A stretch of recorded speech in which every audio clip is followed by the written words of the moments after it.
And we are connecting, and oh my god, we went live early. Oh, hang on, it's still black. Hang on. We're connecting. There we go, and we are live. Hello, everybody, and welcome back to another live stream. Guys, we are going to be doing another wow, blowing it already, eh? We're going to be doing another reaction stream. We are going to be taking a look at this video over here, why the UFC sucks now. And which is a little shocking to me because Patrick CC is a YouTuber with 2.26 million subscribers, and I've personally never heard of them. This video, for the past week or so, has been coming on my recommended like crazy, so I thought I wanted to watch it, and it's already at, what, 1 million views, which is crazy. 1 million views already just 10 days ago. This channel is obviously popping. I'm excited to watch it. Let's watch it together. We'll be reacting to it. Please go show the creator for this video some love in the description down below. Let's get into it right away. The UFC is in a dark place right now. Technically, it is more mainstream and successful than ever. But oh, and I'm such an idiot, guys. I'm such an idiot. I didn't hit record. There we go. Good thing we just started the video because we want to turn this around and we want to make it into a long form video. Plus, for that reason, please make sure to keep any chats. And I know that we're still new to streaming on this channel, so I don't even know if we're going to get any traction on this channel at all. So keep any chats related to the video. I'd love to include it because I would love to do like Clenbat and community reacts to this video type thing and get other people's thoughts on this as well. The UFC is in a dark place right now. Technically, it is more mainstream and successful than ever, but for longtime fans, something just feels off. And this is coming from, by the way, if anybody's interested, I have been a fan for well over a decade now. I've been watching since, I want to say, I've seen fights before this, but the day that I became a hardcore fan was George St. Pierre versus Carlos Condit. Whatever year that was. I have been a fan of MMA for a long time, and I agree that it doesn't feel the same. And a video that we're going to be working on is things that I would love to change about the UFC. But it's important to note, like, I still love the UFC, and I think people just look at this way too deeply, way too much. And people are like, oh my god, the UFC sucks. I'm like, no, it's still a good product. It's just, it could be better. Back in the day, fans watched because there was a real story to follow. Rivalries felt per live movie, and fighters were either heroes or villains that we actually cared about. And that I miss. That I miss so much. And now you have, like, Dana White's going to be Dana White's unfortunately one of the problems with this, because you have Dana like, oh, well, you guys aren't even fighting each other. Why are you trash talking? Like, what? The man behind creating those epic moments was Dana White. He used to share with the fans the same burning passion for the world of mixed martial arts. And this is coming from a guy who is a Dana White fan. Over the years, I have not been a hater of Dana White's at all. I've always disagreed with that. Like, oh my god, Dana White's so evil for not paying all the fighters. No, I've always understood the business side of things, but it is clear that Dana is, at this point in 2025, a problem for the UFC now.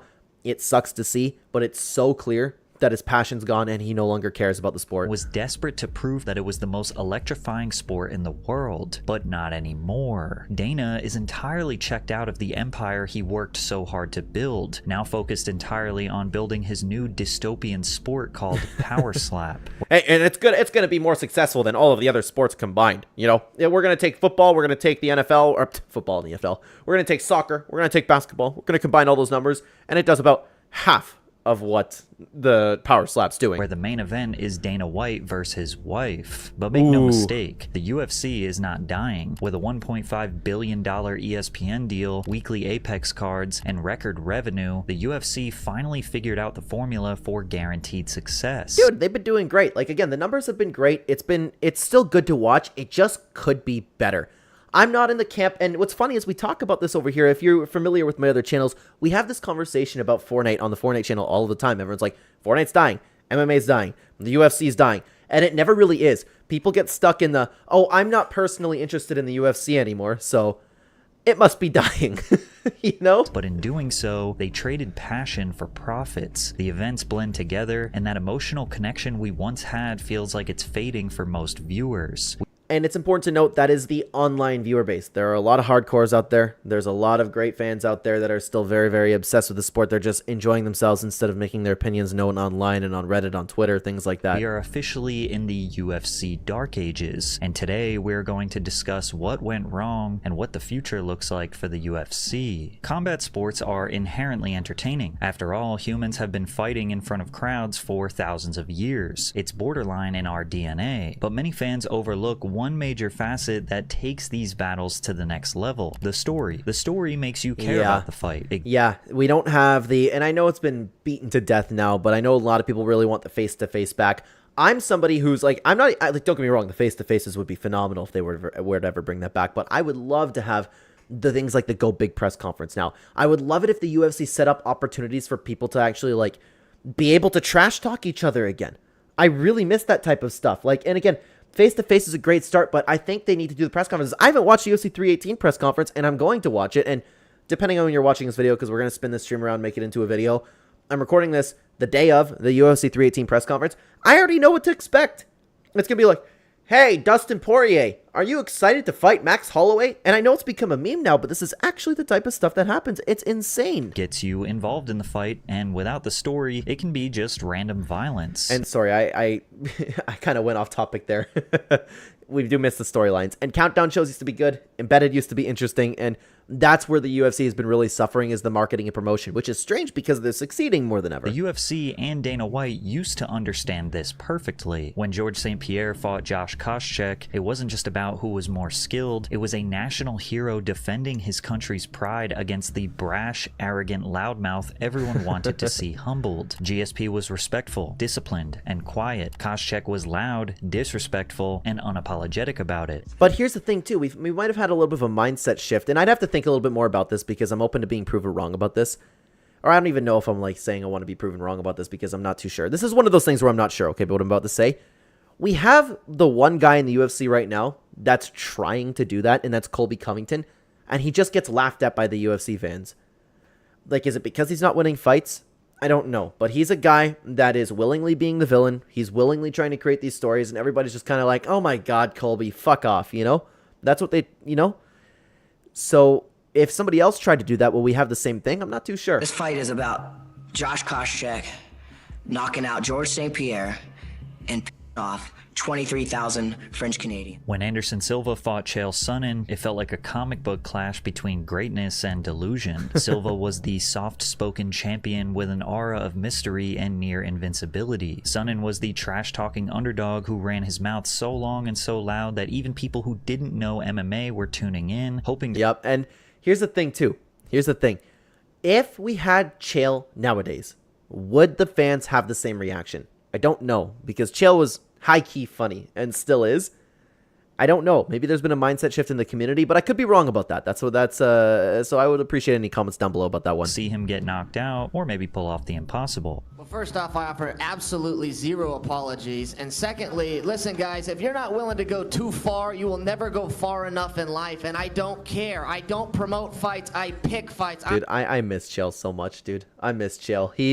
He was the one that really, really made me love UFC. Well, it's not true. That's Carlos Condit, like, because of the exciting fights that he had. But I was so invested in Chael, man. I always wanted him to win, and he was so funny. But now, again, would we have this same reaction, or do we just not have as many people that are as charismatic as Chael? I don't know. I'm like John Jones. I sound like Sean Combs, and I got trombone-sized stones like John Holmes. It's so nostalgic. And then there was Conor McGregor versus Khabib Nurmagomedov, the biggest fight in UFC history. Yeah, and no, Data's face, sorry. Nothing's ever going to top that, man. Well, I mean, it's so hard to imagine, but then again, we were saying the same things about Ronda Rousey. I'm sure people were saying that about Anderson back in the day. I don't know. Which was a full-blown culture war. Conor was the cocky and belligerent Irish superstar who was drunk off whiskey, blabbering into the microphone. He was offensive, flashy, and honestly hilarious. And now, would Dana White let that fly? If it was McGregor, yes, because McGregor can do what the fuck he wants, but if fighters try to do exactly what McGregor was doing, would Dana White let that fly, or would he be like, come on, guys, take it easy, come on, let's talk about the fight here. Turning every press conference into a circus.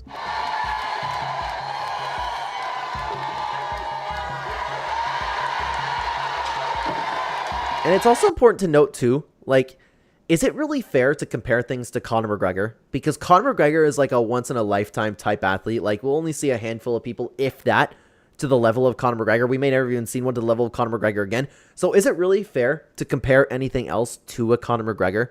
Because he's such an outlier? I don't think so. On the other side, Khabib was calm, stoic, devoutly religious, and most importantly, undefeated. He didn't care about fame or attention. He wanted to silence Conor's chaos with discipline and dominance in the name of Allah. And you could tell it was real too. Khabib just hated him. Khabib wanted to come in. Khabib wanted to dominate him. It was pretty crazy to watch, and everybody couldn't wait to watch this fight. For each of these fights, fans picked a side like they were standing behind two generals headed straight at each other for war. But today, there is no reason to rally behind a major fight. Most people don't even look forward to it anymore. Now, that's the thing. Is that just the fans online who are consistently voicing their opinions because the UFC still is objectively successful? And, like, we really won't know any of the numbers behind the scenes. I know it's like reported this, reported that, but we really don't know. I would imagine the people who enjoy watching MMA are just watching it and not, again, making YouTube videos. And nothing against the creator, honestly. That's not what I'm getting at. But, like, you know, the people constantly complaining on Twitter how much the UFC sucks. They're expecting too much, things like that. I'm somebody who just enjoys the fights because I know how it's going to sound like the entitled hardcore fan, but I just legitimately enjoy mixed martial arts. I have a big passion for it. All of the media, all of the press conferences, that's just a bonus to me. I love watching LFA, PFL, One Championship. Like, I love watching violence. I love watching martial arts. And I would imagine there's a ton of people out there just like that. Saturday just rolls around and you think, is there a fight tonight? And there is. Okay, I guess I'll watch it. And make no mistake, there are still incredible fighters that are well worth watching, but skill alone will not carry this sport long term. I think it will carry it long term. It's just you will never have like those crazy viral moments. You won't have like any spikes really, you know? And another thing that I do want to stress is that for all of these people talking about the UFC sucking, one, I think your expectations are a little bit too high for a bunch of things on the main cards. Two, you guys got to watch prelims. You have to watch prelims. Those guys who are really fighting for their places, oftentimes the prelims are better than the main card. Those guys fighting for their place in the UFC, those guys fighting to keep their contracts, those guys are animals and warriors. Fans want heroes to cheer for and villains to root against. Their meaning. But these stories don't just magically appear. They are carefully crafted for years, and the man responsible for developing most of these iconic narratives is Dana White. Yes, and unfortunately, Dana's passion has been gone. Hey Jay, what's going on? The Apex is ruining the UFC. I think it's hurting the UFC, but it's good to see, at least at the time of recording this video, at the time of this stream, there's only 2 Apex events coming up until what? October, November? I think the Apex plays a big part, and that's part of Dana White also not caring to go to a bunch of other a bunch of other locations, excuse me. The Apex and the energy of the fans, like, if you have somebody have a crazy viral moment over at the Apex, it won't go nearly as viral, and you can't get that moment, like, Derek Lewis, perfect example of what just happened. Derek Lewis getting a knockout, mooning the crowd, taking off his pants and doing what Derek Lewis does, talking about like getting with his wife. That needs the crowd reaction to go like as viral as it would go. So I do agree with the Apex. I don't think it's like ruining the UFC. I think it's a little bit strong, but I definitely think it is participating in the, I don't even want to say downfall. That's the thing, right? Because the UFC, it's having a little bit of a rough year, but it's still successful, right? That's tough. 25 years, Dana was the face of the UFC after he became the president of the company in 2001. Along with countless other behind-the-scenes tasks, Dana took on the crucial role of the promoter. But he wasn't only trying to sell fights for profits, he wanted the people to care the same way he cared. And you can tell, like, even looking at his eyes, even looking at his smile, and the other one that he was just talking, or like the other clip too, like with him just like laughing, talking about the UFC, those eyes have completely changed. Like, he just could not give 2 craps about the UFC anymore. And again, I like Dana White. It's just, it's tough, man, because he's old now. I don't know what it is. He's more invested in Power Slap. He's numb to it. Maybe it's because the UFC got bought out. I'm not too sure. Jay said, the way people are winning too many people are winning by basically hugging and not actually fighting. Refs need to be more assertive. Dude, I so agree with that. I forget if I mentioned it this stream. Apologies, I'm repeating myself. But a video that I'm working on is a complete guide on how to fix the UFC. I'm currently writing out the bullet points for that one, and I am totally gonna have an overhaul on how refs behave. The MMA Guru made a video. I don't remember if it was a live stream or a video, but he was talking about how intent needs to play a really, really big part in scoring, and I so agree with that. If people are just not wanting to fight, looking to hug people. That needs to matter. They need to either be separated. They need to be penalized for types of things. I completely agree with that. He was the guy in front of every camera, at every weigh-in, at every press conference, telling you why this fight mattered. This level of passion and presence built the UFC into what it is today. Yeah, and then we had the moments of Dana White going Dana Pink, going, they're notorious! Conor McGregor! You know how pathetic this is? I have no hobbies or interests outside of the UFC. This is all I do is work. That's what you need, though. That's what you need. And now Dana's so successful that he doesn't need to do it. Do I blame him? No, but it's time to move on, man. It's so sick and so twisted. You know, Lorenzo and I live next to each other right now. So all we do is, you know, if we're not at work, we're talking about work on the phone, or we're at each other's house working, and now he's moving. And we're talking about me moving because he's moving so that we still live. That's how sick this is. That's the dedication that you need, though. That's the dedication that you need. That's the discipline that you need. And again, Dana White seems to not really have that anymore, which is unfortunate. A massive company needs a central figure who is deeply passionate about their product. If you need a more obvious example of why the promoter matters, look at Vince McMahon's role for the WWE. The rivalries and betrayals build tension long before the bell rings. Now, unfortunately, I'm not too familiar with what Vince does. I don't follow the WWE at all, but I'm going to take the creator's word for this. The promos are arguably more entertaining than the matches. You are not just watching two stuntmen fly around a ring, you are watching a story unfold. And all of the best storylines in WWE history had Vince involved. I don't know, man. To be honest with you, I've never understood the hype for WWE. I know we all like different things. It's just not one that I get, man. He was controlling the narrative behind the scenes, or he was literally playing heel to Stone Cold Steve Austin. And just like the WWE, the UFC does have to manufacture superstardom to some degree. Now, I mean, that definitely happens, but...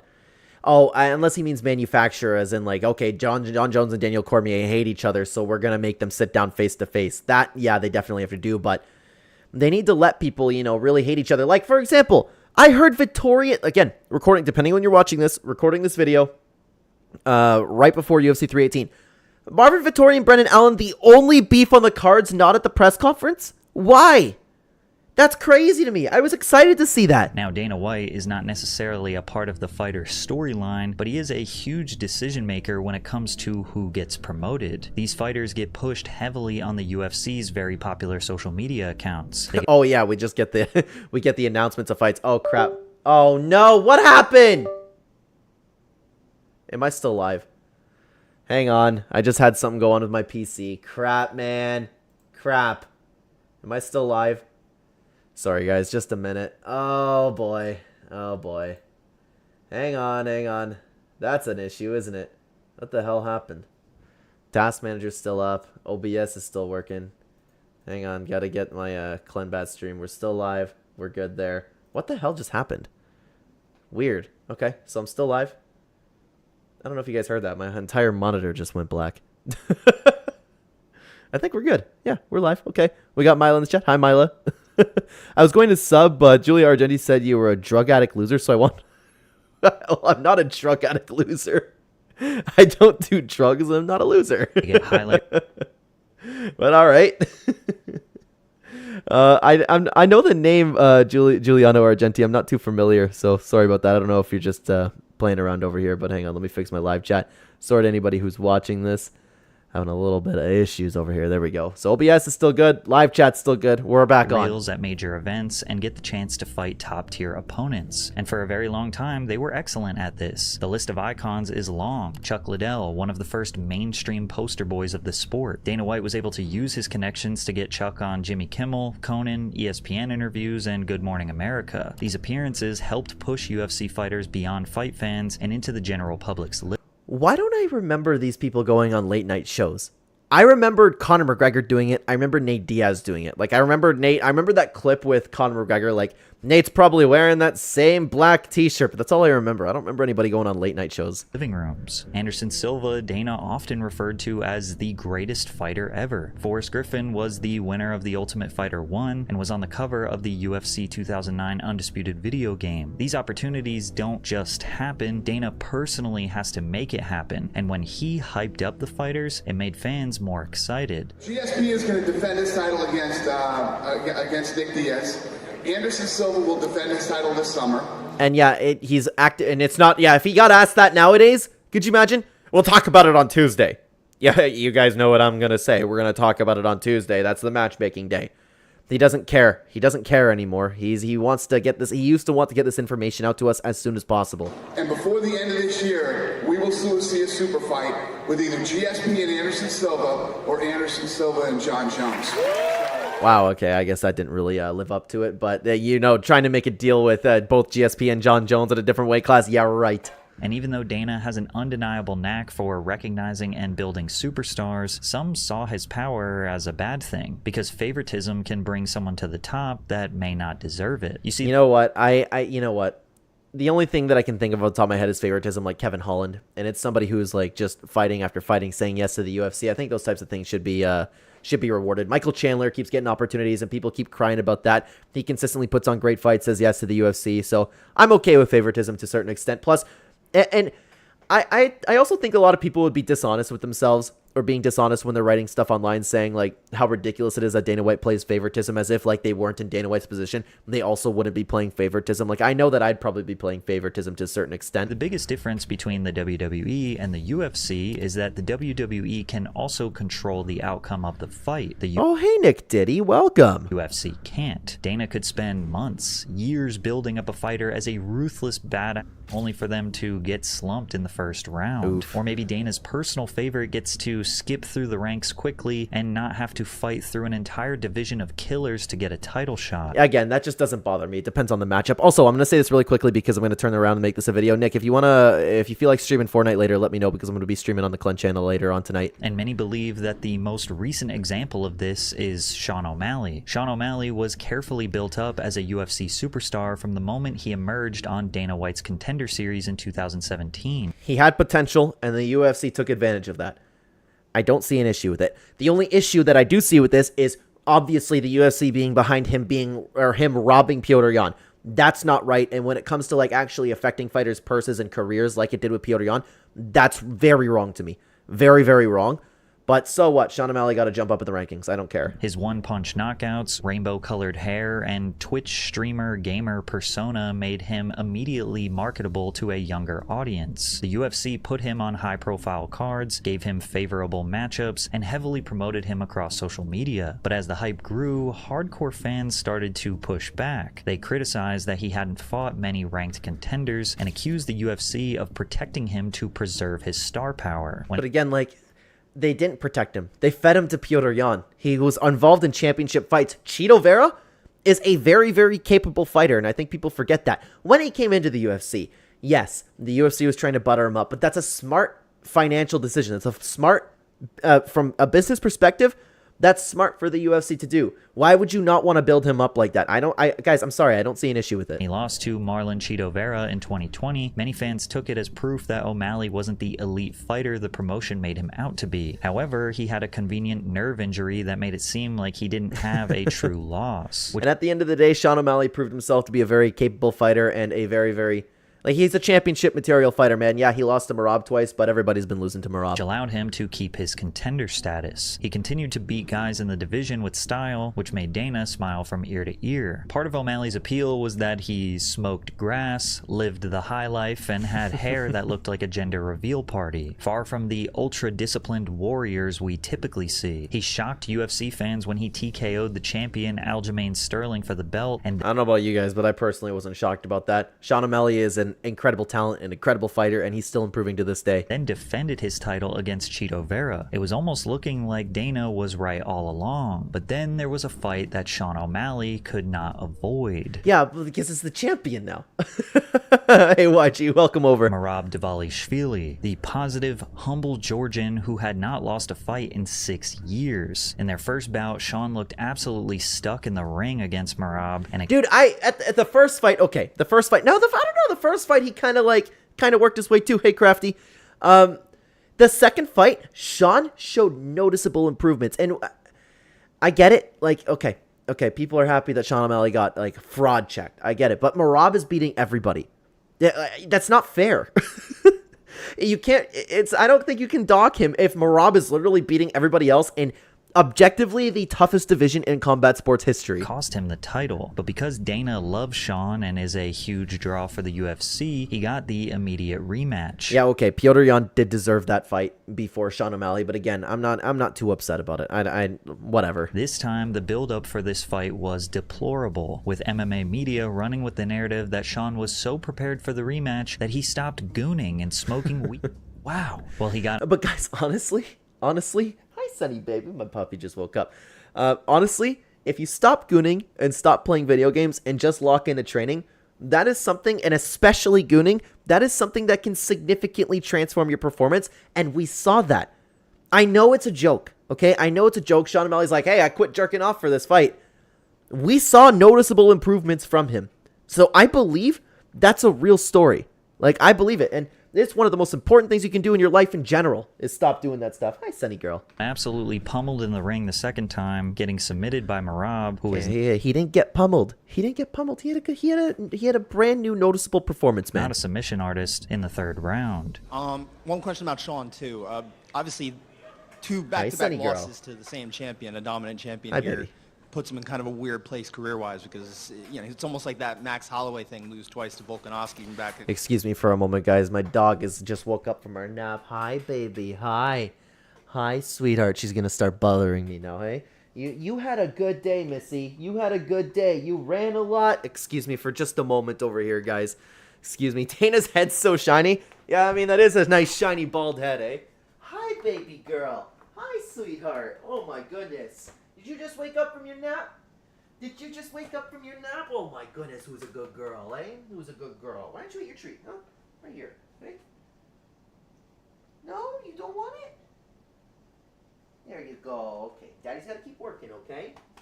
Daddy's got to keep working, okay? Oh.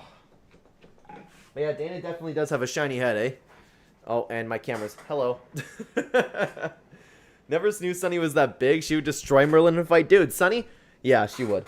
Sunny's a big girl. Sunny's wet right now. I was just at my parents and she was swimming. Is there a Fortnite stream tonight? Yes, but we got to keep this on top. We're going to be moving this back to an original video. Sunny girl, all done, okay? All done. No. Excuse me, guys. All done. All done. No. Nope. All done. I'm sorry, everybody. All done. Hey. No. Shit. All done. Guys, you gotta keep working, okay? All done. No. All done, okay? All done. Okay? All done. Hey. Sonny, I'm gonna put you in a timeout. All done. Okay? All done. Good girl. Thank you. Sorry about that, everybody. All done, Sunny girl. Yeah, she was sleeping while I recorded a couple of videos before this too, and she was sleeping the whole time, and I knew it was only a matter of time she gets up. In between this, I'm going to... You might as well talk about this while we're taking a little bit of a pause, man. In between this, I'm going to take her out for another run with my dad, and then I'll come back. I'll probably go live on Clen. I'm going to go live on Clen Day at some point, probably tonight too. So, yeah, she definitely needs to run. Hey, Brandon, does Max or Dustin point at the ground with 15 seconds left? I'm trying to turn this into a video, guys. I think Max is going to dance circles around Dustin, man. Back-to-back succession. What do you kind of see for him going forward? Well, I mean, O'Malley's got to go home, take some time off, spend some time with his family, do all this stuff, and then let us know what he's thinking. Yeah, Dana, just look at from compared to the smiley, happy Dana White that we were seeing earlier. Look at the difference in his demeanor, man. I have no idea where his head's at or where his head's going to be in a month. So this is one of those things you let this kid go home and enjoy his life for a little while and clear his head and figure out what he wants, and then come back and tell us, and we'll figure it out. And he's still a top contender. He's still a really, really, really, really great fighter. I love how sad Dana always sounds when his money boys lose. Now, this is actually kind of a double-edged sword. On one hand, fans want Dana to be more involved with the marketing and promotion, but on another, they want him to remove his bias and favoritism. Yeah, I understand what he's saying. Brennan says Dana's been doing too much coke. Dude, it wouldn't shock me if he's been, smoking it up with Connor. Pretty soon we'll see a naked picture of Dana around. That'd be funny. Is now known as Dana White privilege, thanks to Tony Ferguson. I'm gonna be real. You got this attitude. You got Dana White privilege.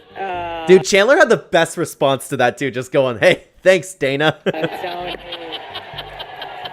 Thanks, Dana. Many UFC fans believe that Dana's favoritism has prevented others from getting their fair shot at superstardom, like Demetrius Mighty Mouse Johnson, who defended the flyweight title 11 times, but Dana never... But here's the thing, like, I know Mighty Mouse deserved more. He definitely deserved more pay. I can get behind that one, okay? And I'm not coming from one of those angles where everybody else is, where it's like, every UFC fighter deserves to make $10 million. You know how some fans can get like that?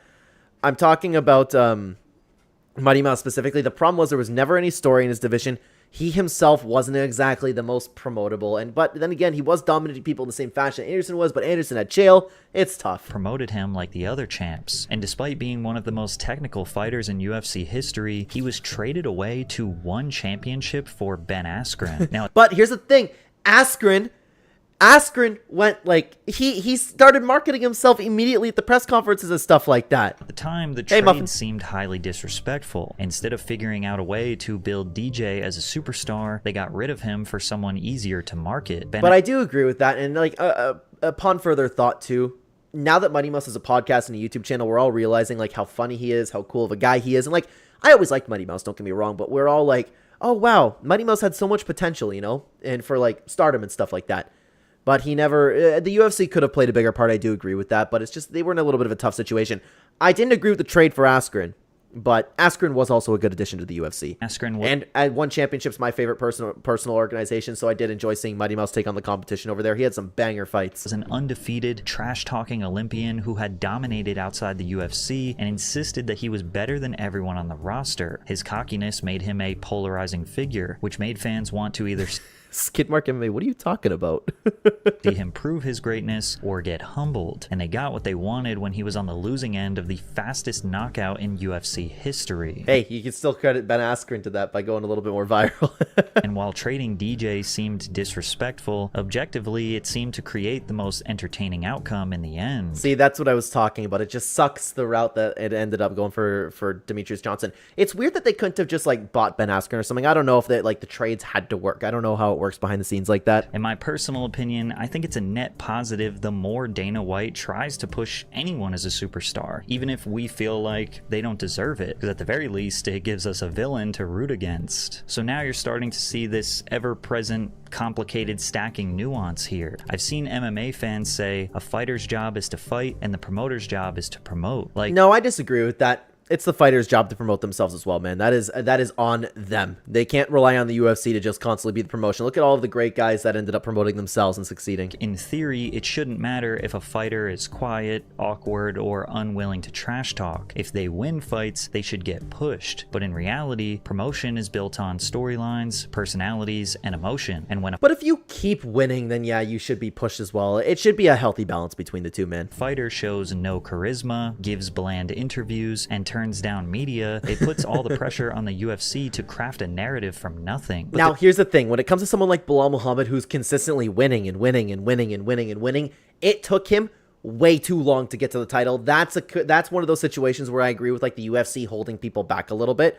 That I get. That's too much. But that's also, like, a little bit of a special case. Hey, Ragnar, what's going on? Good to see you guys over here. There used to be ways to build excitement and build storylines even if there wasn't much to work with. Like, take press conferences, for example. It felt like just yesterday, press conferences were a full-blown show themselves. Dude, this is my biggest issue with the UFC right now. My biggest issue. What happened to things like the Go Big? What happened? Why can't we put all these fighters together and let them trash talk? That was some of the most fun things to watch about the UFC. I always got excited for press conferences. Now I don't care. Hey, Dustin Poirier, are you excited to have your fight with Max Holloway? Yeah, man, I'm excited. We're going to see what happens in the octagon. What about you, Max? Are you excited?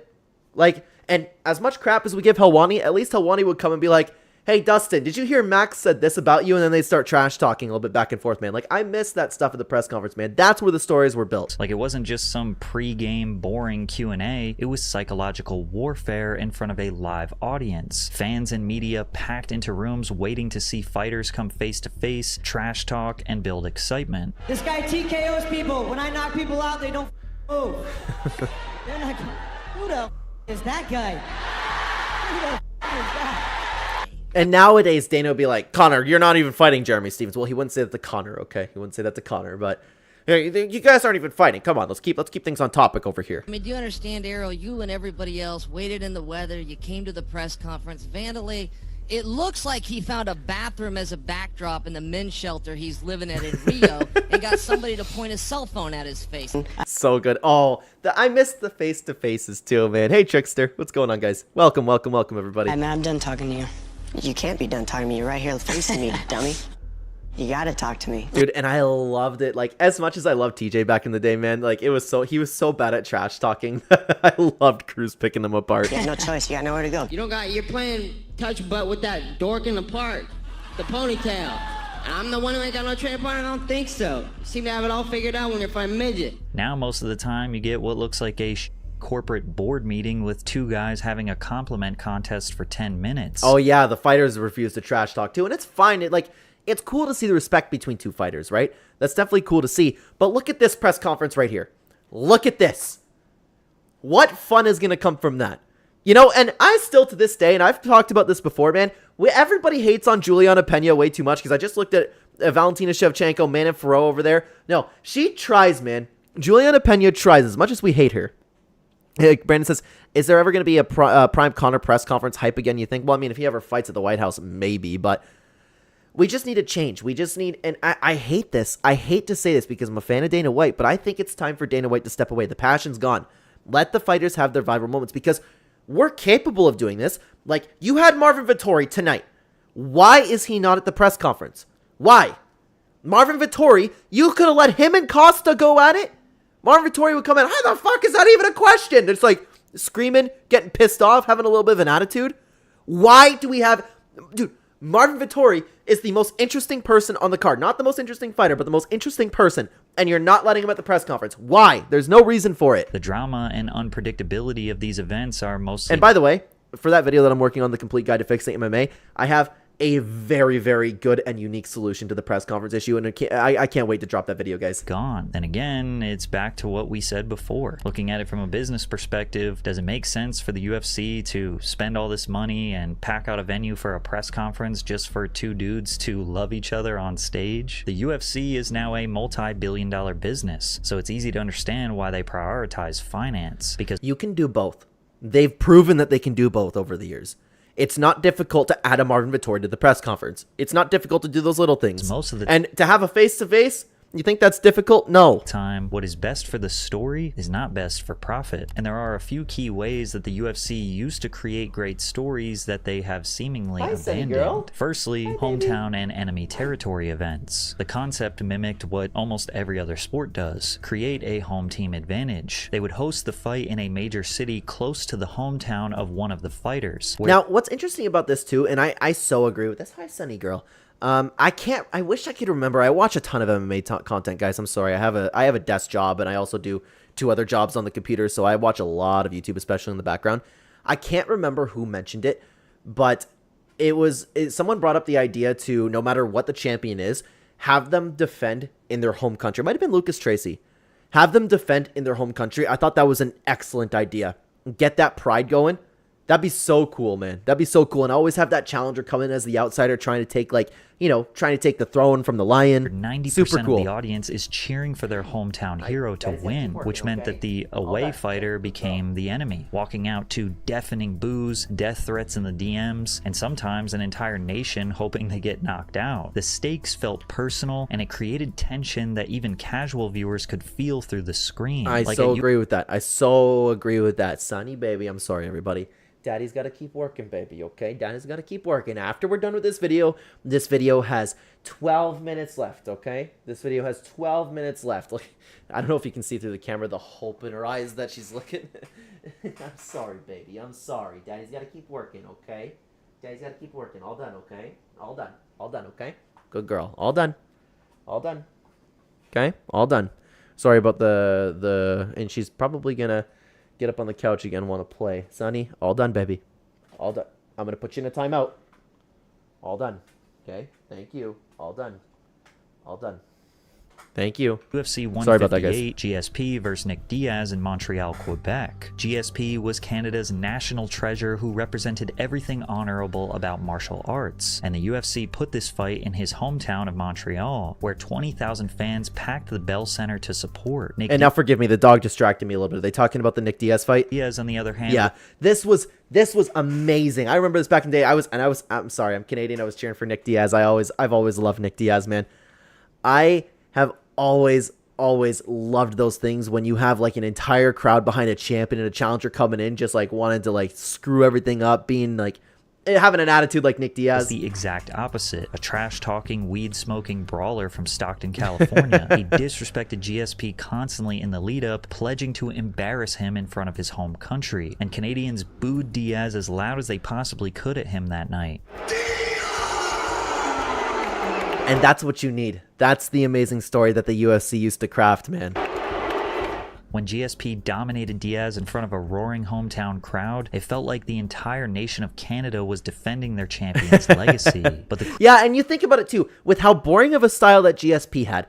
Everybody loved it because everybody was cheering against Nick Diaz. GSP could lay on him, doing like, you know, subpar ground and pound, and everybody was going crazy at all the takedowns. That's a way to solve a little bit of boring fights. Craziest moments are when an away fighter wins in enemy territory, yes, silencing the boos from thousands of fans. And that's where I say that I agreed with whatever YouTuber, and I apologize. I don't mean to be disrespectful, because if I always want to give people credit for their ideas. I can't remember who it was for the life of me, but whatever YouTuber said that every single champion should defend in their home country or their hometown, that would be so cool, man. UFC 77, Rich Franklin versus Anderson Silva 2. Rich Franklin was Cincinnati's golden boy, a former math teacher turned middleweight champion. He represented the Middle America everyman, humble and hardworking. His opponent, Anderson Silva, was the dominant Brazilian champion, invading enemy soil to defend his belt. Thousands of fans came out to support Franklin in what they hoped would be his redemption arc after... Now, I think that'd be cool. Don't get me wrong. That's still really cool. If we're to have one, that's still cool. But I would prefer for the champion to be defending in their home country. Getting brutally knocked out by Silva the first time. But Silva didn't just beat him, he dismantled him. But then again, it creates for some really emotional moments too, right? Sorry. It creates for some really emotional moments too. Like, I think about Darren Till, all of the love that he got coming out, one of the greatest walkouts in UFC, everybody going crazy for Darren Till, just for Darren Till to get knocked out cold and the crowd silenced, you know? And then it makes for a really sad moment, which is honestly just as good. Like Dustin Poirier this weekend, if he gets brutally knocked out by Max Holloway, imagine the silence in the crowd there. Balancing the sold-out Cincinnati crowd. The home versus away concept can even make there's one. It was... why am I having a blank now? Was it this fight? No, it wasn't Thompson. No, that wasn't Thompson. It was Masvidal that knocked him out that night. Championship fights more exciting, like on UFC Fight Night in Liverpool, where Darren Till faced off against Stephen Wonderboy Thompson. Till walked out to roaring cheers from his diehard hometown fans. And then because you went all the way there and the UFC was working on promoting Darren Till the way that they did, Darren Till became a star. I miss the Darren Till era, man. I really, really do miss that. He really took advantage of it. He did a good job with it, and the UFC did play a good part in marketing him.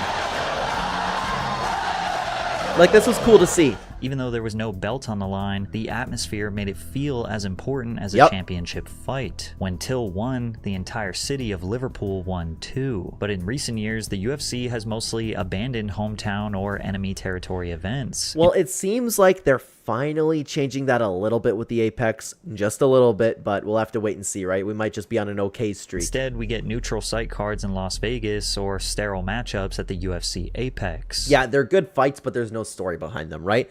Hey, Luzo, the UFC would rather lazily make money than take a risk to create a star, unfortunately. But the thing is, I think it's a lack of care. I don't even think they need to take a risk to create a star. You know what I mean? The Apex was originally introduced during the pandemic. It's a smaller venue that let the UFC hold events safely. It's also... You remember when the Apex first came out, everyone was like, dude, this is the greatest idea ever. So much faster and cheaper for them. Sure, it's more efficient for the UFC, but it drains the energy out of almost every fight. Yes. The only fight I can think of benefiting from being held in the Apex was Justin Gaethje versus Tony Ferguson, because the sounds of Gaethje beating the hell out of Tony added weight to his eventual downfall. But the problem is the exceptions do not make the rule, and this is absolutely one of the exceptions there. Like, there have been so many amazing moments into the Apex that would have gone mega viral, helped a ton of people if it was in front of a crowd. Look at that. Ooh, hang on. Where UFC loves to copy right there. We're just going to skip to wherever this is. Hard sparring in a gym. The Apex cards are the pinnacle of minimum effort. No advertising for the event. Base contract fighters except the main event and the feature prelim. Not even in-house media during the week of. Literally, the YouTube MMA community does so much more than the UFC to drive attention to these events. Most Saturdays... Okay, we're gonna pause again. We have to abide by fair use over here. So far, everything is well said. I have nothing to add to that point, to be honest with you. Just Google if there's an event. Oh, and I love this, dude. I love this. Love the love for One Championship. Guys, if you've been bored by the UFC, you need to watch One Championship. They rarely have events that do not deliver. It's my favorite organization. Event or not, because they're so bad at promotion. Dana has become such a shifty promoter this last decade that we're lucky he isn't involved as heavily in big decisions now. And that lack of effort has even trickled over to main pay-per-view events. The UFC has clearly prioritized America, typically Las Vegas. Yeah, and they only like really put in like crazy effort to select cards now, like the Noche UFC. And the thing is, they are more than capable of putting on incredible events. This was my favorite card that I've ever watched. UFC 300 was phenomenal. And now that they're probably just the only thing that I can see them putting in effort in recent times is the UFC White House card, maybe the MSG card. So they can maximize their profit, but they miss out on some of that emotional electricity that made past events unforgettable. The crowd isn't filled with diehard fans screaming for their hero or booing the villain. It's basically filled with whoever can afford to travel all the way to Vegas and pay over $1,000 for a ticket. Wow, dude, I didn't even know it was that expensive. I've never actually looked into UFC prices. That's actually crazy. Who the hell would pay that? Oh, I mean, I wish I had that money to spare, but unfortunately not. It often leads to a lot of celebrities in the crowd who are barely paying attention, but just there to be seen. Yeah. Without that tribal energy from the crowds, even the best matchups can feel strangely hollow. Take UFC 319, for example. The main event is Khamzat Chimaev versus Dricus du Plessis for the title. On paper... You know, hang on. My heart stopped for a second because I thought he was about to say this in the Apex, and I was like, oh no, that's in the Apex. It's an amazing fight, and it probably will be a great one. But emotionally, who cares? Du Plessis just became the first ever South African UFC champion. Imagine if his first title defense was in South Africa. Picture the atmosphere if Chimaev had to walk into Johannesburg or Cape Town and fight Du Plessis in front of thousands of passionate local fans. You know what's crazy is it's such a simple solution. We all see it. We would love for all of these types of things to happen, but the UFC just refuses to do it because I believe it's Dana White and whoever is close to Dana White no longer cares about this stuff, and they're just chasing the base profit that they've been getting because they have been profiting. It would instantly become a historic moment. Instead, they're fighting in Chicago, a city neither fighter has any connection to because neither of them are American. And we have to hope and pray that Dricus du Plessis makes Khamzat Chimaev cry because that's the only thing that's going to go viral. The event won't have the same aura without the hometown advantage. It's just another title fight. Like, it's not even anywhere over in the East. That's crazy. You know, it should at the very least be over there. But it's easy to see why hosting the fight in Chicago is a smarter financial decision. UFC 238 was hosted in Chicago in 2019, and they generated over $2 million from 16,000 fans. There you go. Look at that. I guess that says enough, eh? You got the money. Who cares? Who cares about the fans? And the MMA fan base is the problem. Myself is I'm a problem. I'm part of the problem too because I pay for the pay-per-views. I want my convenience, okay? It's easy for me. I don't want to rely on a stream. It's fine. I like it when it's not lagging. I'm part of the problem, but we all are part of the problem because we will all consistently consume this type of stuff. What right do we really have to complain when we're not voting with our wallet? So that's fair, right? UFC 225 at the United Center pulled in $2.5 million from 18,000 fans. Holy Compare that to the largest indoor arena in South Africa, Pretoria's Sunbed Arena, which only holds about 10,000 seats. Even at premium pricing, a packed venue might reach $1 million. I never really thought of it that way, to be honest with you. Maybe just go anywhere that has a massive stadium where the UFC can like really profit. I guess that would be fair. I'm sure there's places in the East where they could do that. Or less, simply due to size constraints. Chicago delivers nearly double or more in gate revenue thanks to higher capacity, ticket prices, and corporate demand. And this is the other thing. This is the problem with it. I can't really get upset at the UFC for that, right? If you were running a business, what would you do? It's tough, man. It's tough because I would want to care and I would have that same passion for Dana White if I was personally in charge, but this is such a massive profit difference that it's difficult to ignore. Another storytelling driver that the UFC has seemingly lost sight of is The Ultimate Fighter and Dana White's Contender Series. The Ultimate Fighter is a reality TV series where up-and-coming fighters live together and compete for a UFC contract. Each season has 2 established UFC stars as coaches, leading teams through training and weekly elimination bouts until one winner remains. You know what? I don't know why I stopped watching Tough. I used to watch it a lot. I kind of got faded out, and I never really sat down to think about why. TUF used to be a machine for building stars. Forrest Griffin, Rashad Evans, Michael Bisping, Tony Ferguson, Nate Diaz are just a few of the many that got their initial hype from the show. And even though this show might feel like cheap reality TV, the best part is that it's closer to actual reality. When these guys get in each other's faces and make threats, they are all more than capable of backing it up. Yeah, you have a lot of high testosterone-filled, angry people, motivated people who want to just kill each other throughout the thing. A lot of egos in there. It's a recipe for disaster. So if a fight is about to break out, it's real. This ain't Love Island. It feels like The Ultimate Fighter is still running just because it used to be popular. The format needs a full revamp. Yeah, but I don't know why I stopped watching The Ultimate Fighter, because I always enjoyed it. I just kind of stopped. Did Connor have that much of a good season that everything else sucked in comparison? Or the tournament needs higher stakes, like a $1 million prize for the winner. Bigger rewards would attract better talent and raise the level of competition. Yeah, maybe it is the talent, actually. Maybe it is. But then again, I don't know. I'd have to sit down and think about it. It would also elevate the drama, which is what makes fans care about these fighters long before they ever step into the octagon. But we also had really, really good personalities back in the day. Like Rampage was a way better personality. Tony Ferguson was a great personality. Michael Bisping was a phenomenal personality. You know, you don't have nearly as many people with that type of personality nowadays. But as we've said time and time again, it requires marketing. People have to care about this show if you want them to care about upcoming fighters. Which brings up a very interesting point. When the UFC was growing, Dana was trying to prove to the world that the UFC was the most electrifying sport on the planet. So they had the incentive to put on the best event possible, to create the best show possible. Yeah, Dana was motivated to be the best promoter, to have the best organization, put on the best thing that they could possibly put on. He's no longer motivated. It's easy to see. Make the most engaging storylines possible. And of course, they were trying to make money, but the way to make money was to make the best product possible. And the work they put in for the past 25 years to produce that great product is what allows them to be lazy today. That's very true. And could you just imagine if they never took their foot off the pedal? Because it's been it's not just been 2025, a little bit before that as well. Could you imagine if they never took their foot off the pedal?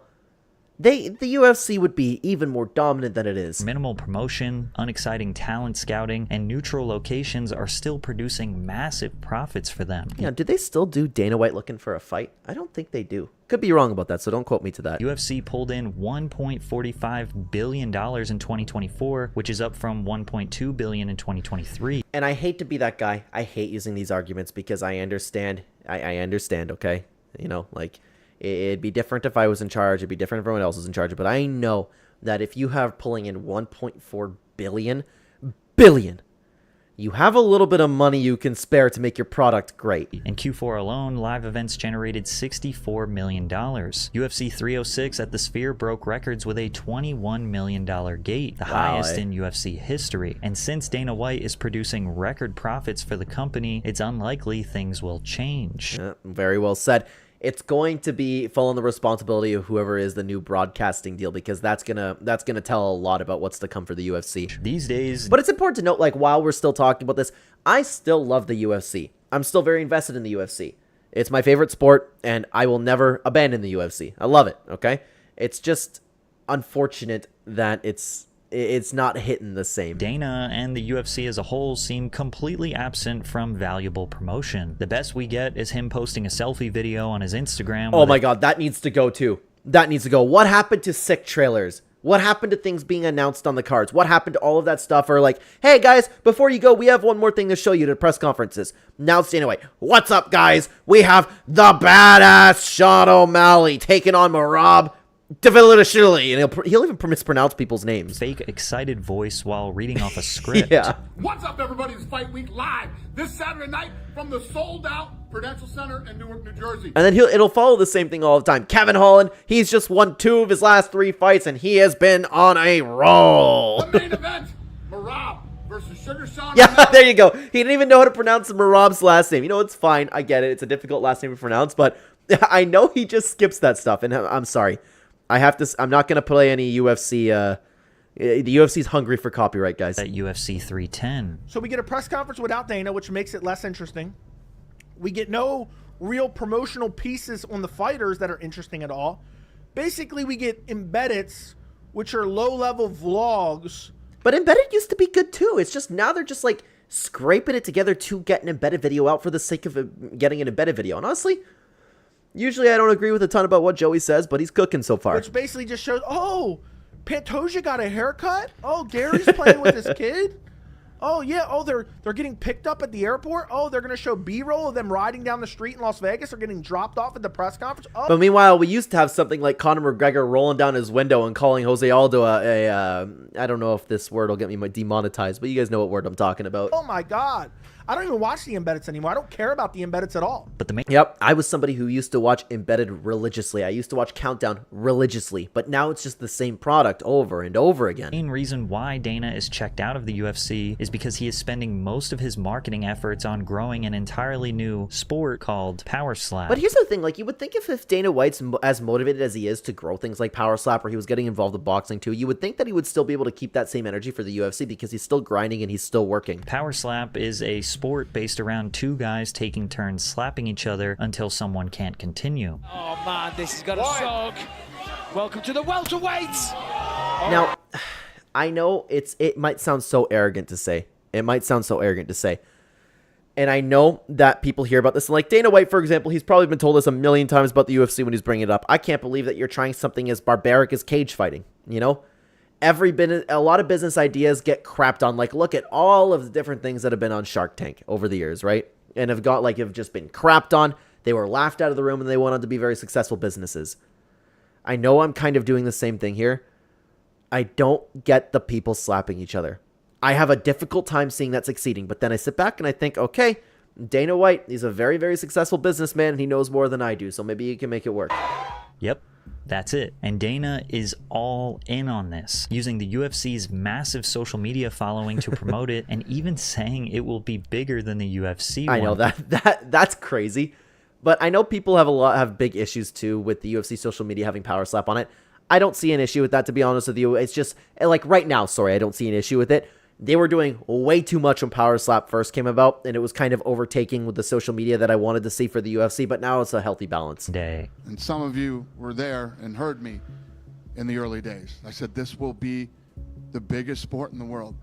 This will be bigger than the UFC. Now, Dana is not a stupid man, but his love for Power Slap can only be explained in two ways. He is either conflicting Power Slap's viral videos for genuine interest in the sport. He's not that dumb, though. That's the thing. He's not that dumb. Maybe he's taking advantage of dumb people who would just believe something like that. Like, oh, everybody's watching Power Slap? I guess I got to watch it too. Because realistically, guys, and I've said this over the years, a good 80% of the world, 85% of the world are walking NPCs, and I wholeheartedly believe that. And all it takes is for a stranger to go, hey, everybody's loving Power Slap. Oh, everybody's loving Power Slap. Maybe I have to watch it too. Because he constantly talks about how many views Power Slap gets on social media. It's the most successful thing that I have ever been a part of in my career in such a short amount of time. In 16 months. This thing's only 16 months old. We have more followers than like the NHL, PGA. This is what I was talking about at the beginning, man. Like, I don't understand how he can sit down and he can honestly say this. That's the weird thing about it, man. NASCAR and many, many others. And we're about to take over Major League Baseball, too, here pretty soon on all social platforms. And billions of views in just 16 months. The EBITDA on this. Yeah, I doesn't even know what to say to that. Like, and the crazy thing to me is he's saying it with such confidence. Like, it's such a lie. Thing is off the charts. The revenue is unbelievable. And we have more sponsors in 16 months than the UFC had in 8 years. However, the reason why they get so many views is the same reason why any other street fight would, or why someone falling off of a bike would. It's a short dopamine boost that gets lost in the endless feeds of bite-sized content that will be forgotten faster than it took to watch the video. Yep, people are just scrolling and scrolling and scrolling, looking for the next... I'm sorry, if he just mentioned this, I don't mean to say the same thing that he did. Just getting that next nice little hit of dopamine, scrolling, scrolling, scrolling. Oh, somebody got slapped. Oh, girl shaking, you know, like... He's absolutely right. It just will completely get lost. Oh, I'm sorry. Dopamine. He did. It's right in front of my face. This will be bigger than the UFC. No chance. As an average person that turns on the TV and I watch Power Slap, I'll tell you what I do. I watch match 1, and it's the same. I watch match 2, it's the same. I watch match 3, it's the Honestly, from all of the clips that I've seen for Power Slap, that's actually kind of well said. I wonder how the UFC could, or I wonder how Dana White could fix that for Power Slap, because a lot of them really are the same. Like, I understand you get somebody like Paige Van Zandt, but the problem is you're making a joke out of it at that point. But then again, you could argue, and I don't mean to be disrespectful, but you could argue that something like this is a little bit of a joke already, because now I'm thinking like, okay, you got Paige Van Zandt, but people will watch for Paige Van Zandt. Yeah, Paige Van Zandt has how many simps? Like 50,000? I don't know. There were people who will be like, oh my God, Paige Van Zandt's fighting, you know, you go girl, Paige, let's go, you know. There's going to be those people, but they're going to go for Paige, and they're not going to stick around and probably watch Power Slap again. They're just going to go for Paige. same. And I watch 4, it's somebody gets slapped in the face and they're done. That's it. Tell me what's the same about each match you watch. Somebody raises their right hand, they then make direct contact with somebody's face, and then somebody either falls or they don't. Nobody respects power slappers. It's true. It's true. And I've seen a lot of clips from Power Slap, guys. There's every once in a while where somebody will do, like, remember that girl went viral for, like, doing the back rolls roll almost off the stage? They just want to see them get knocked out, which is why his excitement for the sport is probably just him seeing dollar signs. He knows Power Slap will not be bigger than the UFC. He just sees it as another event he can host around the world to sell overpriced tickets, food and drinks, and attract corporate sponsorships willing to put their logo on something that will go viral on TikTok. That's a very good point, actually. That's a very good point. Oh, man, this whole time I was kind of thinking that Dana White actually had a passion for it, but that's probably it. Now I feel really stupid. Power Slap has taken up a significant amount of Dana's time since he is hosting press conferences and filming promotional segments for it. He's even using UFC resources to promote the league. But fans felt his lowest move was him resorting to hiring an OF model to give away a supercar. And it's the same thing. It's the same thing like I was just talking about for Paige Van Zandt. I don't know how many OF subscribers this girl has, but they'll all be like, oh my God, Jelly Bean! I can't wait to watch you on Power Slap tonight. She's going to have one of her guys that are set up for her replying to the guy like, oh my God, thank you so much for the support. And they're going to watch Power Slap. But then they'll never watch Power Slap again. So is this like even worth it? Does that do something for the advertisements? Promotional tool for Power Slap. Then again, from a business standpoint, I can see why Dana White is bullish on this league. To be a Power Slapper, you don't need to be an elite athlete. You don't need years and years of dedication, discipline, and training. You just got to be strong and confident enough to throw a hard slap and take a hard slap. And there will be people who will do that for the low pay that they're making. This opens up the door for an endless amount of tough guys and girls around the world who want to participate and have their moment at what feels like a legitimate sport. The barrier to entry to become a competitor or a fan is extremely low because it takes absolutely zero brain power to understand. In the future, nothing complicated will survive. We're moving toward a culture where depth is a liability, and the most successful forms of entertainment will be the ones that demand the least from your brain. Unfortunately, he does have a point there. It's sad, man. It's sad to see where this whole world's going. But the UFC can pull it together. Like, eventually Dana White will be done. Eventually someone with a new vision is going to come in, and he's going to try to work and work and work, and then we might be able to get things saved one day. But at the end of the day, I'm still talking like, oh, the UFC sucks. I still don't think it sucks. I love the UFC. I can't wait to watch a card this Saturday. No rules to remember, no strategies to analyze, just loud sounds, fast edits, and instant gratification. Power Slap is a perfect symbol of the future, where nuance dies, and whatever can go viral in 10 seconds will always beat out anything that takes time to understand. You know, he kind of changed my tune on Power Slap a little bit. I feel a little bit stupid for not understanding that beforehand, but that is a very, very good point. Kind of changed my mind how I view that organization. It's not just a sport. It's a depressing reflection of where human attention is headed, and there's no turning back. What a banger outro, man. What a banger outro. Dude, I'm not familiar with Patrick C's channel. But it gets so many views. It gets so... Oh my God, it's not just the UFC channel. Oh, okay. Oh, hang on. I gotcha. I'm not going to show you my screen, unfortunately, because there are a couple political channels that are live and subscribed. I keep my political views to myself on YouTube, so I'm not going to show you my screen right now. Oh, actually, can I just close this? There we go. The bar over here had a couple channels that I'm subscribed to that are in the political era, and that is another hobby of mine, diving into like that type of culture and stuff.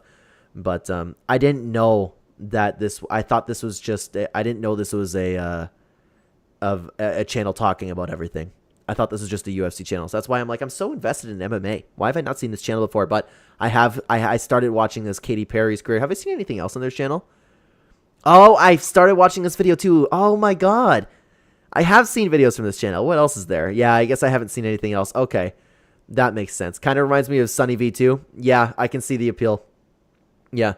That's why I was saying, like, I'm so invested in the world of MMA, and I didn't know about this channel. And then I'm like, this has 2.2 million subscribers. I've never heard of it. But it's a very good channel, man. New subscriber in me. Let's go. Yeah, very good. And I've seen this video all over the place in my feed, too, The Art of Ignoring Controversy. Oh, I just didn't recognize the name. Fantastic video, guys. And thank you so much for spending your time over here. I've seen a bunch of people, I've seen the views being consistent. While it is still low, I really appreciate you guys spending your time over here. As always, your time is incredibly valuable. I appreciate you spending it over with me. So I am going to go live on Clen for sure tonight. I don't know about Clen Day. I'm going to try. Regardless, I'll do it in the morning. And my dad and I are going to take this one who's been waiting so patiently. She's still awake. So patiently out for a run. So I'll be gone for a little while. And then when I come back, I'll go live over on Clen. Don't know what we're going to be doing. There was a couple videos that I've wanted to react to. Maybe we can make it a reaction night. Otherwise, I'll just be playing. Maybe I'll send like PBJ a message, see what he's doing. We could have we can talk about a bunch of stuff. But regardless, again, if you're interested, channels links will be in the pinned comment. Not the pinned comment. The description. Top of the description will be the link tree. You can check any of that out. YG, glad to see you over there. So yeah, give me like a good hour and a half, 2 hours. Thank you so much for being here, everybody. I miss streaming on this channel. Your time is very valuable again. Thank you so much for being here, guys. Take care, guys.